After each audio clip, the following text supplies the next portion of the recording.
शुक्रवार के दिन माँ संतोषी का व्रत पूजन किया जाता है। संतोषी माता को हिंदू धर्म में संतोष, सुख, शांति और वैभव की माता के रूप में पूजा जाता है।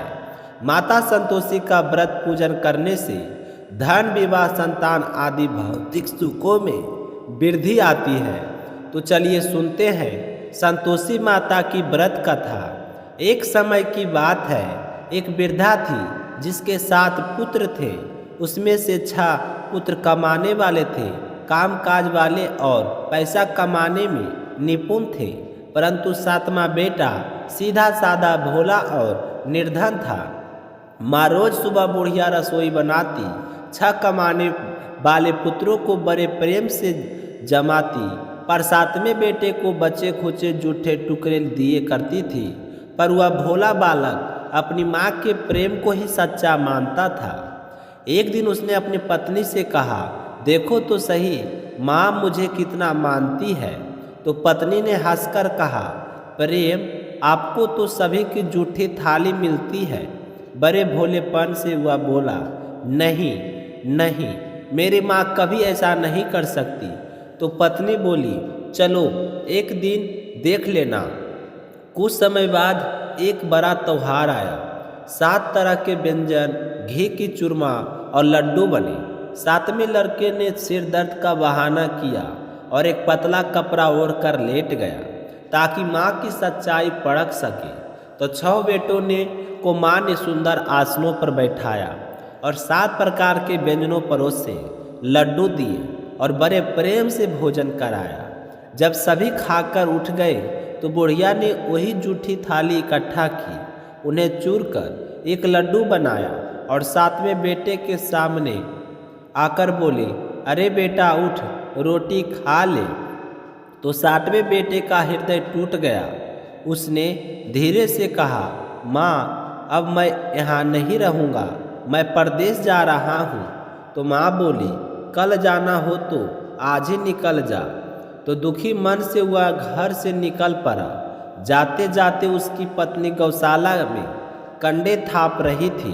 वह बोला, हम परदेश को जा रहे हैं, कुछ समय बाद लौटेंगे, तुम संतोष से रहना, धर्म निभाना। तो पत्नी बोली, जाइए पिया, आनंद से जाइए, हम राम भरोसे रहेंगे, पर एक निशानी दे जाइए। उसने अपनी अंगूठी उतार कर पत्नी को दे दी। पत्नी बोली, मेरे पास तो देने को कुछ नहीं है, बस यह गोबर लगी हाथ है। और उसने प्रेम से उसकी पीठ पर गोबर भरी हथेली का छाप दे दिया। इसलिए आज भी विवाह में पति की पीठ पर हाथ का छापा लगाया जाता है।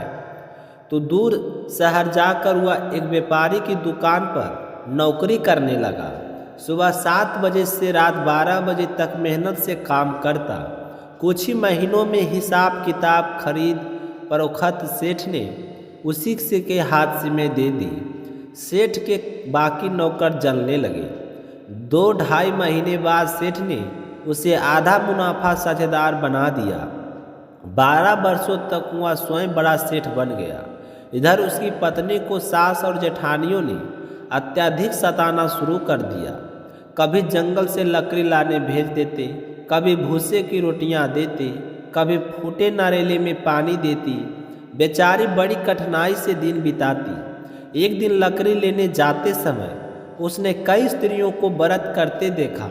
पूछने पर एक स्त्री बोली कि हम लोग संतोषी माता का व्रत करने जा रहे हैं, इससे करने से दुख मिटते हैं, मुकदमे शांत होते हैं, रोग दूर होते हैं और विच्छिन्न पति भी घर लौट आते हैं।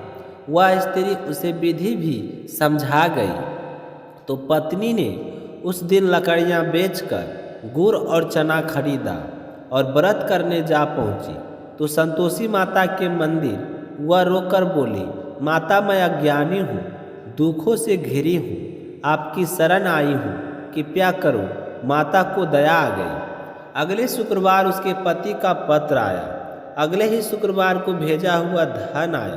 तो सास जेठानी चिढ़ गई, अब इसके दिन फिर गए हैं। पत्नी ने चुपचाप कहा, मैंने कब धन मांगा था माँ, मुझे तो अपना सुहाग चाहिए। संतोषी माता ने उसे उसके पति को सपने में दिया कि घर जाओ, नहा धोकर मेरा दीपक जलाओ, दुकान पर बैठो, सब लेन स्वयं साफ हो जाएगा। सुबह वह हंसी उड़ाते साथियों को देखा, अनदेखा कर माता के कहे अनुसार बैठा। थोड़े ही देर में गणेश दुकान का सारा हिसाब किताब माल पूरा बिक गया और धन का ढेर लग गया। वह पत्नी के लिए गहने कपड़े लेकर घर को रवाना हो गया। तो पत्नी रोज माता की सेवा करती, लकड़ियाँ लाती और एक दिन उसने पूछा कि माँ यह धूल कैसे उड़ रही है। तो माता बोली, तेरा पति आ रहा है, 3 लकड़ियों के गट्टर बना ले। पत्नी ने वैसा ही किया। पत्नी ने रास्ते में उसे देखा और मन भर आया। घर पहुंचकर उसने सास के झूठ सुन लिए पर कुछ नहीं कहा। उसने अपने पत्नी की अंगूठी देखी और पहचान गया और माँ से अलग घर की चाबी मांग ली। तो धीरे धीरे दोनों सुखपूर्वक रहने लगे। शुक्रवार आया तो पत्नी ने उदापन का निश्चय किया। सेठानी ने अपने बच्चों को सिखा दिया कि खटाई मांगना ताकि उदापन ना हो पाए। तो लड़कों ने भोजन के बाद खटाई मांगी। भोली पत्नी ने अनजाने में उसे पैसे दे दिए और वे इमली खरीद कर खाने लगे। यह देखकर माता रूठ गई तो राजा के दूत उसके पति को पकड़ कर ले गए। तो पत्नी रोती हुई मंदिर पहुंची। माँ, मैंने तो भूल से अपराध किया, मुझे क्षमा करो और मेरे पति को फिर से वापस ला दो। तो माता ने दया की और बोली कि जा, तेरा पति मार्ग में ही मिलेगा। हुआ मिला भी। कुछ दिन बाद फिर शुक्रवार आया। पत्नी ने फिर उदापन किया। इस बार ब्राह्मणों बालकों को भोजन कराया, जी भर दक्षिणा दी। माता प्रसन्न हुई और 9वें महीने उसके घर चंद्रमा सा तेजस्वी पुत्र जन्मा। एक दिन माता ने सोचा, यह रोज मेरे पास आती है, आज मैं ही इसके घर चलूं। भयावह रूप धारण कर वे द्वार पर पहुंची और सास चिल्लाई, अरे कोई राक्षसी लगती है, खिड़कियां बंद करो। सब भाग दौड़ कर खड़े करने लगे, परंतु बहू खिड़की से झांक रही थी। उसे देखते ही चिल्लाई, आज मेरी माता स्वयं मेरे घर आई है। वह दौड़ी, बच्चे को हटाया, माता के पैर पकड़कर गिर पड़ी। अचानक संतोषी माता का तेज से हुआ वह रूप दिव्य रूप में बदलने लगा। तो सास जेठानी बच्चे सभी माता के चरणों में गिर पड़े। वे रोकर बोले, हे जगत माता, हम अज्ञानी थे, व्रत की विधि नहीं जानते थे, हमारा अपराध क्षमा करो। तो संतोषी माता ने सभी को आशीर्वाद दिया, जैसा सुख इस बहू को दिया वैसा सभी को प्राप्त हो। बोलिए संतोषी माता की जय हो। ये थी आज की कथा। आप सभी भक्तजनों से सुनकर जरूर पसंद आया होगा। तो मिलते हैं कल की अगली कथा को। तब तक मीनू भक्ति चैनल को अभी तक सब्सक्राइब नहीं किए हैं तो चैनल को जरूर सब्सक्राइब कर लीजिए। जय श्री कृष्णा, राधे राधे।